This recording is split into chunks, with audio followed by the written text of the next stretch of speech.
আসসালামু আলাইকুম। নবম নবম দশম শ্রেণীর গণিত ক্লাসে সবাইকে স্বাগতম। আজকে আমরা করব অধ্যায় 17 পরিসংখ্যান। এখান থেকে এর আগে আমরা গড়, সংক্ষিপ্ত পদ্ধতিতে গড় সহ গড়ের সকল ধরনের নিয়ম করছি। আজকে আমরা করব প্রচুরক। প্রচুরক থেকে এখানে মূলত দুই ধরনের নিয়ম থেকে অঙ্ক আসতে পারে। একটা হচ্ছে সৃজনশীল প্রশ্নের জন্য এবং আরেকটা হচ্ছে নৈতিকের জন্য। দুইটা নিয়মে আজকে আমি তোমাদের করাই দিব। জাস্ট একটা অঙ্কই করে দিব এবং এটা যদি ভালো করে দেখো যে কোনো অঙ্কই আসুক না কেন তোমরা ইনশাল্লাহ করতে পারবা। ওকে, তাইলে আমরা প্রশ্নটা দেখি। এখানে আমাদের বলতেছে কি ৬০ জন শিক্ষার্থীর ওজনের গণসংখ্যা নিবেশন সারণী। এটা একটা গণসংখ্যা নিবেশন সারণী। এখানে শ্রেণীব্যাপ্তি দেওয়া আছে, গণসংখ্যা দেওয়া আছে। এখান থেকে আমাদের বের করতে বলছে কি প্রচুরক। এখন প্রচুরক করার জন্য তোমরা একটা বিষয় মাথায় রাখবা, কোনো গড় করতে হয় না, আগে কোনো গড় করতে হবে না। এখন এখানে দেখবা যে গণসংখ্যা কোনটা সবচেয়ে বেশি বড়। এখানে আমরা দেখতেছি এখানে সবচেয়ে বড় গণসংখ্যা হচ্ছে ১৩। সো এখানে একটা লেখা লিখবা। এখানে গণসংখ্যার সর্বাধিক বার ১৩ আছে কোন শ্রেণীতে? ৫১ থেকে ৬০ শ্রেণীতে। অর্থাৎ এখানে গণসংখ্যার সর্বাধিক বার ১৩ আছে ৫১ থেকে ৬০ শ্রেণীতে। সুতরাং প্রচুরক শ্রেণী হচ্ছে কত? ৫১ থেকে ৬০। এটা হচ্ছে আমাদের প্রচুরক শ্রেণী। ৫১ থেকে ৬০। এটা আমাদের প্রচুরক শ্রেণী। এখন প্রচুরকের সূত্রটা লিখবা। প্রচুরকের সূত্রটা কি?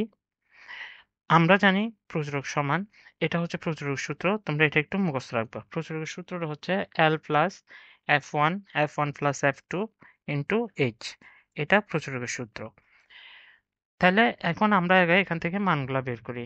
এখানে আমাদের L হচ্ছে ওই তোমরা যেটা প্রচুরক শ্রেণী পাইছো ওইটার লোয়ার ক্লাস মানে নিম্ন সীমা, অর্থাৎ ৫১। ৫১ হচ্ছে আমাদের L। আর F1 কিভাবে বের করবা? যেটা তোমাদের সবচেয়ে বড় গণসংখ্যা ছিল ওইটা থেকে আগেরটা বিয়োগ দিবা। আমাদের সবচেয়ে বড় গণসংখ্যা ছিল কত? ১৩ না? ১৩ থেকে আগের ঘরেরটা বিয়োগ দিবা। তাহলে F1 পেয়ে যাবা। এখন ১৩ থেকে আমরা আগের ঘরে ছিল কত? ৮। ৮ বিয়োগ দিলাম। তাহলে আমাদের হবে কত? ৫। ৫ এটা হচ্ছে আমাদের F1। তো F2 কিভাবে বের করবা? F2 বিয়োগ করবা পরের ঘরেরটা বিয়োগ। খুবই সহজ। ১৩ থেকে পরেরটা বিয়োগ দিবা। তাইলে F2 পেয়ে যাবা। তার মানে ১৩ বিয়োগ ১১ ইকুয়াল হচ্ছে কত? ২। ওকে? আর আমাদের লাগবে শ্রেণীব্যাপ্তি। শ্রেণীব্যাপ্তি মানে হচ্ছে এখানে ২১ থেকে ৩০ পর্যন্ত পার্থক্য কত? ২১ থেকে ৩০ পর্যন্ত গুণে দেখো হাতের আঙ্গুলে ২১ টা সহ নিবা, তাইলে দেখবা যে হচ্ছে ১০। তাহলে আমাদের h হচ্ছে ১০। এখন তোমরা আরেকটা জিনিস এখানে মনে রাখবা। মনে করো তোমাদের সবচেয়ে বড় গণসংখ্যাটা আছে এখানে ৫ এর ঘরে মানে লাস্টের ঘরে। তখন তোমরা পরের ঘরটা কত ধরবা? 0 ধরবা। ওকে? অর্থাৎ F2 হবে তখন ১৩ বিয়োগ 0। আর যদি একদম শুরুর ঘরে থাকে তখন F1 হবে তোমাদের ১৩ বিয়োগ 0। এই জিনিসটা একটু মাথায় রাখবা। এখন আমরা এখানে মানগুলো বসাই দিই। L এর মান হচ্ছে ৫১ প্লাস F1 হচ্ছে ৫, F1 প্লাস F2 মান হচ্ছে ৫ প্লাস ২ ইন্টু শ্রেণীব্যাপ্তি হচ্ছে আমাদের কত? ১০। তাহলে এখন ক্যালকুলেশন করি। ৫১ যোগ ৫ ১০ কত? ৫০ আর ৫ আর ২ যোগ করলে হচ্ছে ৭। তাহলে ৫১ যোগ ৫০ কে যদি আমরা ৭ দিয়ে ভাগ দিই তাহলে আমাদের আসবে ৭.১৪। ৫১ এর সাথে যদি আমরা ৭.১৪ যদি যোগ করি আমাদের আসবে ৫৮.১৪। এটাই হচ্ছে আমাদের প্রচুরক। ওকে? এরপর আমাদের আরেক নিয়মের প্রচুরক আছে। এটা হচ্ছে এরকম র‍্যান্ডম কতগুলা সংখ্যা থেকে। এখানে আমাদের ১৫টা সংখ্যা দেওয়া আছে। এখান থেকে আমাদের প্রচুরক বের করতে বলছে। তো এরকম এগুলো নৈবিত্তিকের জন্য গুরুত্বপূর্ণ এবং নৈবিত্তিক আসবে। এরকম ছোট প্রশ্ন থেকে প্রচুরক বের করার জন্য তোমরা আগে কি করবা?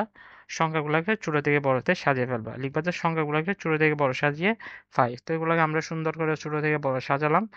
এখন দেখো এখানে ২২। ২২ আমাদের আসছে কয়বার? ২ বার। আর ৩০। ৩০ আসছে আমাদের কয়বার? ৩ বার। তারপর ৩৫। ৩৫ পাইছি আমরা কয়বার? ৪ বার। তারপর হ্যাঁ, এখানে আমাদের সর্বাধিক বার আছে হচ্ছে ৩৫। এই লাইনটা লিখবা। এখানে সর্বাধিক বার আছে ৩৫। সুতরাং প্রচুরক হচ্ছে কত? ৩৫। যেটা সবচেয়ে বেশি বার থাকবে ওটাই হচ্ছে প্রচুরক। আবার এখানে একটা জিনিস দেখো। সাপোজ মনে করি এখানে ৪০ বার আছে এবং ৪০ এখানে আমরা আরো ২ টা নিলাম। তাহলে ৪০ আমাদের কয়বার হইছে? ৪ বার হইছে। তো এখন ৪০ ও যদি ৪ বার হয়, ৩৫ ও যদি ৪ বার হয়, তাহলে প্রচুরক কোনটা হবে? প্রচুরক হবে তখন ৩৫ এবং ৪০। ২ টা প্রচুরক আসতে পারে। ওকে? এখন এরপর আরেকটা নিয়ম আছে। এটা দেখো এখানে আমাদের কতগুলো সংখ্যা আছে এখান থেকে প্রচুরক বের করতে বলছে। আমরা প্রথমে লিখব যে সংখ্যাগুলোকে ছোট থেকে বড় সাজিয়ে পাই। এই তো ছোট থেকে বড় সাজালাম। এখন এখান থেকে আমরা প্রচুরক বের করি। দেখো এখানে দেখা যাচ্ছে যে কোনো সংখ্যা একাধিকবার কিন্তু নাই। তো কোনো সংখ্যা যদি একাধিকবার না থাকে তাইলে এটার প্রচুরক হচ্ছে এখানে কোনো প্রচুরক নাই। ওকে? যদি কোনো সংখ্যা একাধিকবার না থাকে তাহলে এখানে কোনো কি থাকবে না? প্রচুরক থাকতে পারবে না বা প্রচুরক থাকবে না। এখান থেকেও তোমাদের অঙ্ক আসে।